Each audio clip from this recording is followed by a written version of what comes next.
As a reporter, I've travelled around the Middle East for many years. It's an area that has always fascinated me, but in my work, I've mainly covered its war zones, its crises, and its tragedies. This journey, which takes me down the Silk Road in the footsteps of Marco Polo, gives me the opportunity to explore the great historical and cultural significance of this part of the world, its ancient melting pot of peoples and civilizations that have contributed so much to our own.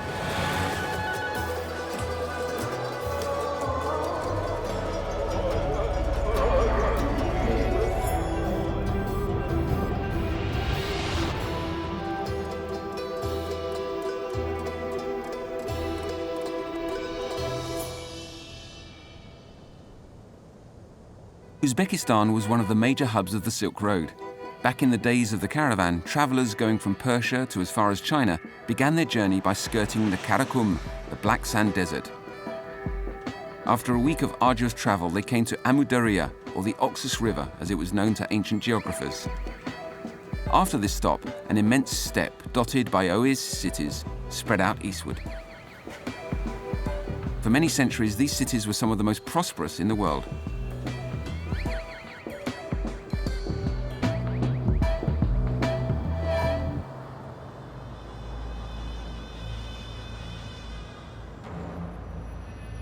After crossing the Amu-Darya, travellers on the Silk Road found themselves in Transoxiana, an historical region including present-day Uzbekistan.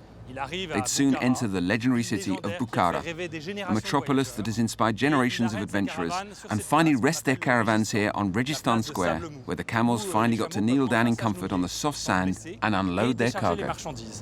There's something in the very word Transoxiana that rouses the call of adventure.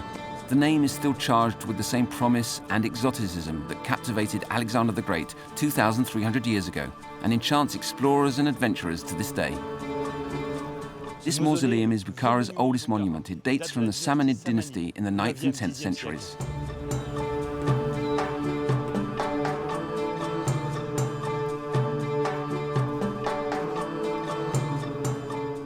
This mausoleum was the Samanid family tomb, and it didn't take long for it to become a site of pilgrimage. Pilgrims would travel here and confide their troubles within the tomb.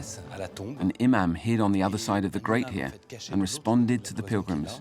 It's kind of like the confessional in a Catholic church. At the start of the 13th century, Genghis Khan pillaged Bukhara. The mausoleum, however, was spared, and for a simple reason. Over time, immense dunes of desert sand had blown in and completely buried the tomb, hiding it from the Mongol conqueror.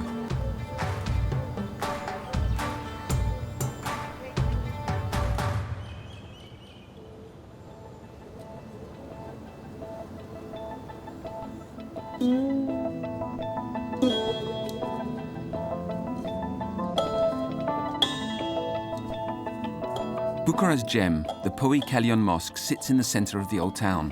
The area is normally bustling, but on a day like today, at 45 degrees in the shade, Bukharans would rather stay at home. Only a few art students are about, braving the heat to paint their watercolours.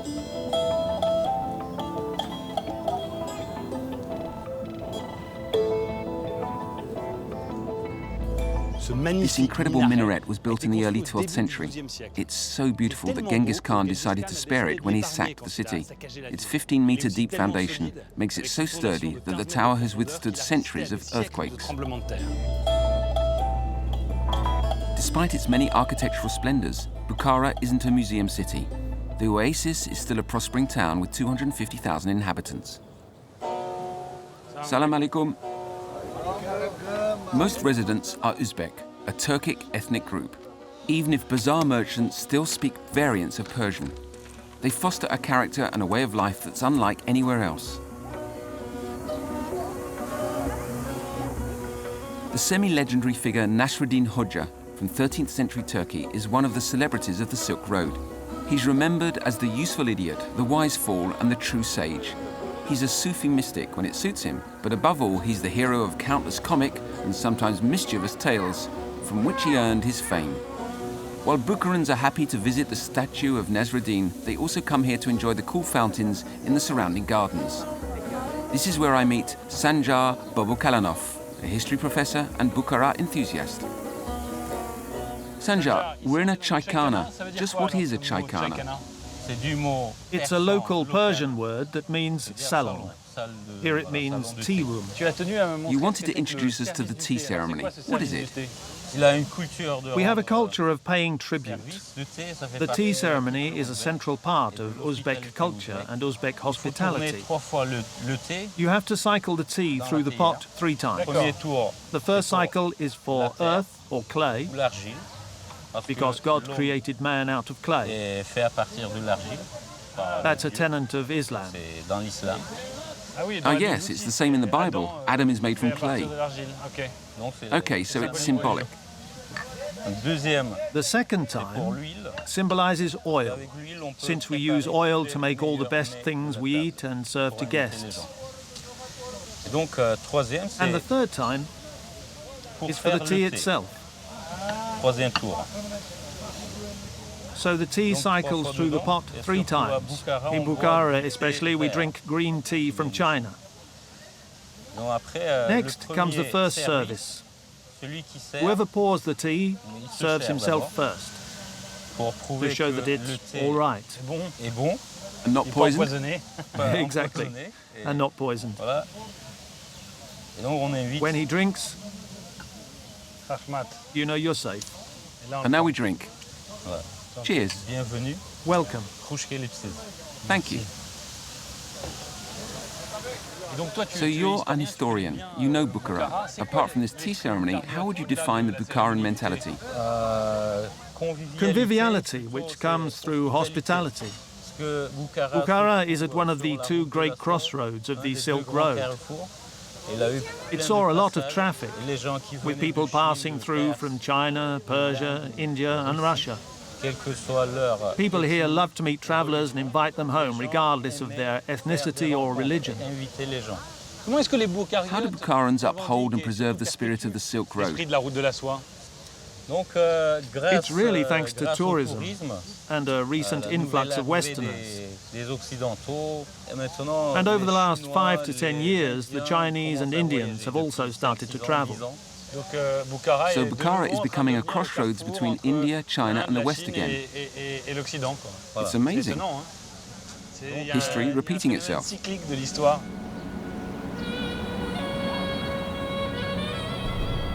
Bukhara is not just a trade city, it's also an intellectual beacon of the East. This was the homeland of Avicenna, the prince of scholars, who in the 11th century published an encyclopedia that gathered together all the teachings from ancient Greece and China. Holy Bukhara, as it was known to Muslims, was defined by its religious diversity. Zoroastrians, Buddhists, Nestorians, and Manichaeans all converged on here, so it has always been a place of knowledge and learning. Bukhara is still, to this day, a producer of illuminated manuscripts. Proof is in these miniaturist studios following the great Persian tradition.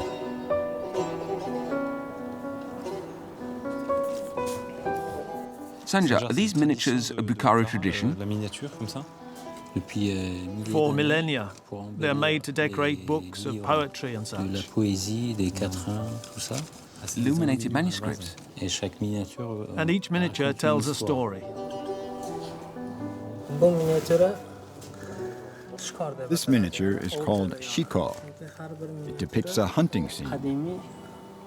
Each one of these miniatures tells a true story from ancient times. Are the girls to his left his students or family? This is my daughter. This is my daughter, and the other girl is my student. The best is to start painting as young as possible. Painting miniatures isn't just a hobby or a job. It requires an entire frame of mind. That's what makes it so attractive to kids and young people. My daughter has been successful with her art so far because of her passion for it. I hope that in a few years, she'll want to make it her profession. Bukhara's miniatures illuminate poems and recount moral tales of Sufi mysticism, but they're also an archive of Silk Road tradition. Take, for example, this scene depicting caravans of musicians and acrobats riding Bactrian camels. Works like these take meticulous care and patience. Does he ever feel like exploding? Just finish his day and go sprint or play football or scream out loud? When you've learned this craft from childhood, you get a particular pleasure from it. That's why this art has been such an integral part of my life. Sure, sometimes you're short on inspiration and the miniature doesn't come out the way you wanted it to. That's when I get tired of it and I feel unsatisfied. However, I can't imagine my life without this craft, without this work. Leaving the miniaturist shop, we head to the textile stores. This is very interesting. Now we're in full-blown cultural dialogue. This is a Suzani, the traditional Bukharan embroidery.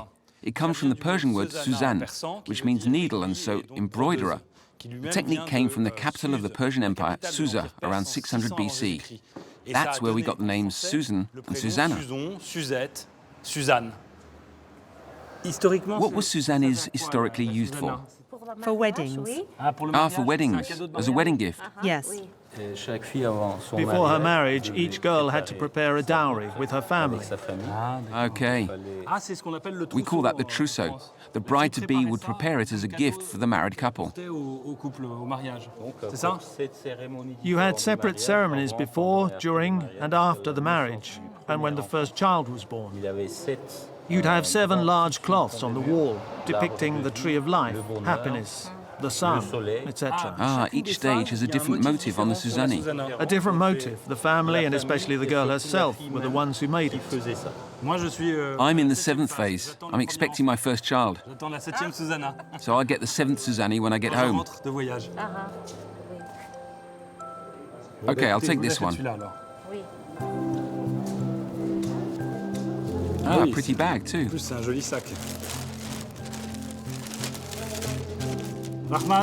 Thank you. Welcome to our city. That's nice.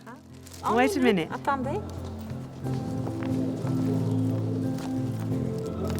A little gift for you. That's nice. It's handmade. Did you make it? Yes, yes. There are 3 spices inside, representing happiness and... The 3 spices are sweet wormwood seed, pepper for bad spirits, and black sesame. What is it? A pendant? An amulet? It protects against the evil eye. For the baby. Is it for the baby? For the baby and for you too. Thank you. It's for your family. Welcome to our city. Thank you. I'll keep it safe. Have a good trip. Thanks. Stepping out from the shade of Malika's shop, it's suddenly clear that it's still getting hotter. This afternoon, it's 47 degrees. A wedding. Nice. Seems like there are many today. And this is a telpak. It's the chapka of the nomadic Turkmens. Looks like dreadlocks. You'd think that it's super warm, like a whole sheep wrapped around your head. But actually, nomads wear it all year round, even in summer, because it makes for great sun protection. This one here is made from lamb. That's the famous Persian lamb, known here as karakul. Karakul was brought here from Russia by nomads from north of the Caspian Sea. It thrived in the climate here, which runs between 30 and 50 degrees Celsius. It's a bit gory, but the finest and most expensive pelts are taken from lamb fetuses.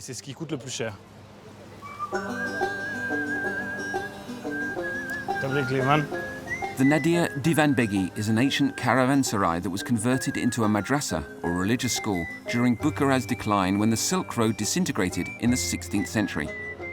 The arrival of tourists, though, has recently given the Nadir Divanbegi new commercial life. Its former students' chambers have now become souvenir shops. The famous madrasa is set apart by the fantastic birds that adorn its entryway.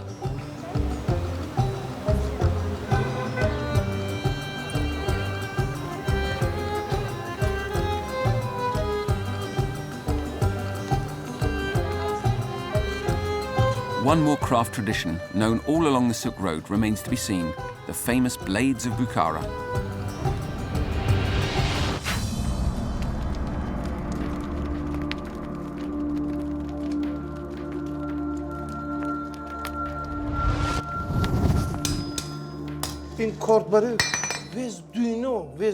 The entire world loves our knives. Our knives are famous because they're handmade. The work done by hand isn't the same as what you get from a factory.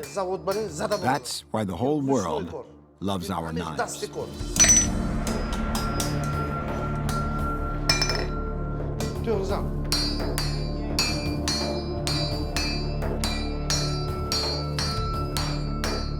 The highest quality metal is Damascus steel, which involves hammering multiple strips of metal into a single blade. This is Damascus steel, pure, genuine Damascus steel. When you strike it on metal, it doesn't even damage the blade. Look, not a mark, it's not even damaged. Even after striking metal, the blade is flawless.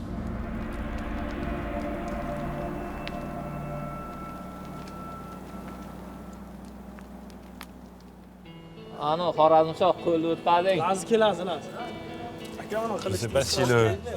don't know if the gunslinging cowboy really fits in with Timur's soldiers, but anyhow, they're clearly very proud of their history. Bukhara went quiet with the decline of the Silk Road, sinking slowly into oblivion until it was turned into a Russian protectorate in the 19th century, followed by outright annexation by the USSR.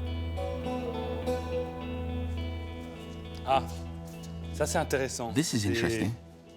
These are postcards from the Emirate of Bukhara, pre-Soviet annexation. 1912, 1889.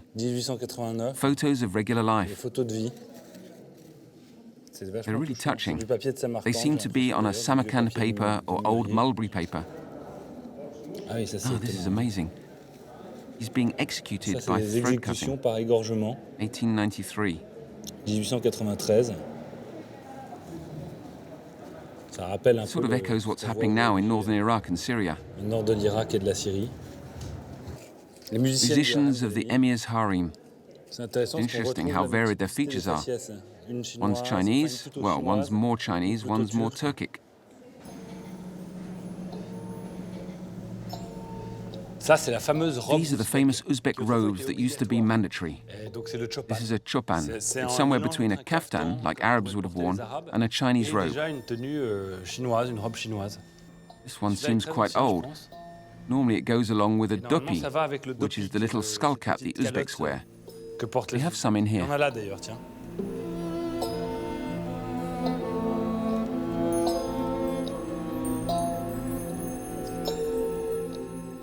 One especially ancient remnant remains from Bukhara's great cultural melting pot. It lies deep in the old town, tucked away in a maze of alleys.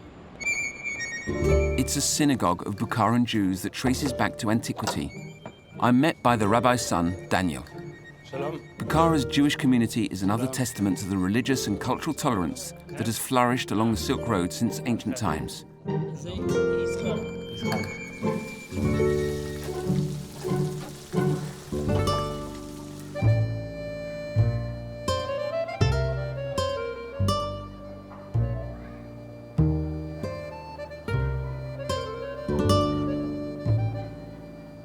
Rabbi, can you tell us how long Jews have been in Bukhara and how many are here today?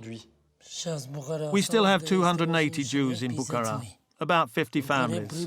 They came to Bukhara from Iran in the 4th century. Since we're on the Silk Road, is this the easternmost Jewish community you know of, or are there other communities even further east towards China? As far as I know, the most Jews are in Bukhara, but you also find Jews in Samarkand, Tashkent, Fergana, Margilan, and Kokand. How did these Jewish communities get by? What were their professions living on what would become the Silk Road? Many Jews dealt in leather making and other goods. They were artisans. Many Jews were artisans.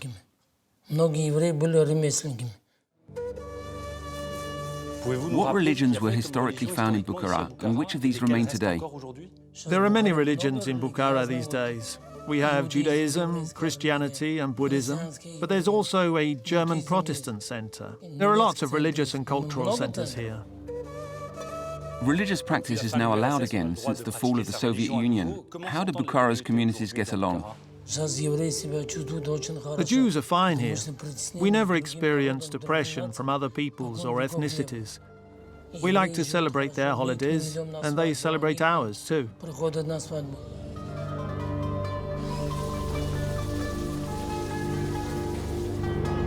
Like other major hubs of the Silk Road, Bukhara is also a city for rugs. What's special about this place is that rugs aren't just sold. They've kept the tradition of weaving them on site in the back rooms of shops.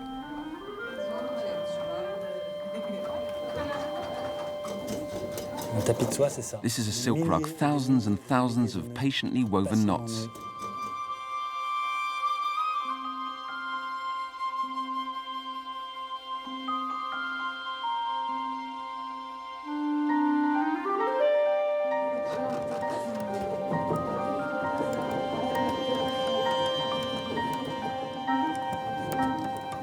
The work is both incredibly meticulous and rapid. Here we see the Tree of Life, which is one of the most famous motifs in Bukhara. The girls weave 70 knots per square centimetre, and a rug like this will be about 3 meters by 1 meter. That means 2,100,000 knots. It takes 2 of them over 2 months, and as you see, they're going very, very fast. The workshop is permeated by a sense of discipline. It's enjoyable, but it's no joke either.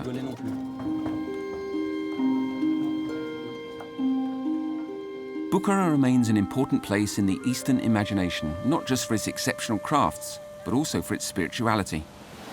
It's time to visit the home of the Naqshbandi dervishes' mystical movement. This major Sufi order reaches from India to Morocco.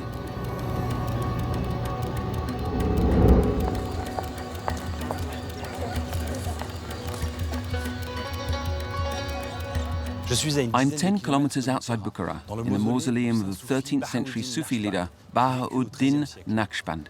Sufism is an open branch of mystical Islam which focuses on forging an intimate relationship with God. Even though hardline Islam looks negatively upon Sufism, the Holy Dervish's tomb has become one of the most popular pilgrimage sites in Central Asia. Historian Firoz Kurbanov was educated at the Russian school and studies Sufi mysticism with the clinical eye of a scientist. How many Naqshbandi are there in the world, and how are they different from other Muslims? We don't have precise figures, but we know that Tariqa Naqshbandiya has followers spread across a great deal of the Muslim world, including India, Pakistan, Asia Minor, and Turkey. In my opinion, we're talking in the hundreds of thousands of followers. Another thing is that you can't say a Sufi isn't a Muslim, or that a Muslim can't be a Sufi. These things are complementary. A person who chooses the Sufi way is taking a vow that they'll respect for the rest of their life. You mentioned certain particularities of Sufi Islam. Could you explain what those are in terms of prayer and meditation? Whether you're talking about the Naqshbandi order we mentioned or the Mevlevi order in Turkey, the ultimate goal is always to achieve a state of total submission in the presence of the divine. So meditation has always been central to that. It's an important tool because meditation helps free oneself from material bonds. And was there maybe an earlier school of meditation that influenced Sufism, like Buddhism or shamanism? It's very clear that Islam and Sufism were inspired by the diverse philosophies and ideologies that existed here before Islam. This region is very culturally rich, and its civilization is thousands of years old. So Sufis were influenced by Buddhism and shamanism, and by Zoroastrianism, which was very widespread in the region.